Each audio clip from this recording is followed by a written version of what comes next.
আসসালামু আলাইকুম ভিউয়ার্স, আজকে প্রচুর কুয়াশা পড়ছে ঢাকায়। তো কুয়াশার কারণে কিছুই দেখা যাইতেছে না। চতুর্দিক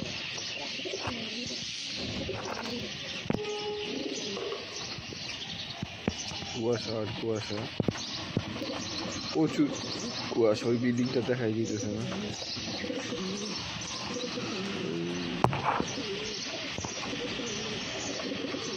প্রচুর শীতও পড়ছে, ঠান্ডাও পড়ছে।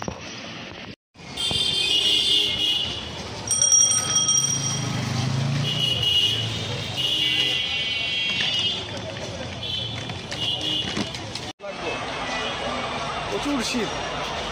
জানুয়ারির আজকে কয় তারিখ? 7 তারিখে প্রচুর শীত। শীতে একদম কুয়াশা চতুর্দিকে। এখন আমরা যাবো 34 মাস ভাঙ্গি খেতে, 3 মাস চলে, 15 মাস হয়েছে। কিন্তু শীতে গেট আপ সেই নেওয়া যায়, পুরা অস্থির। এই যে আমরা সেই গেট আপ নিচে একজনে খুললে পুরা সব হিপ হপ। তুমি কি করছো?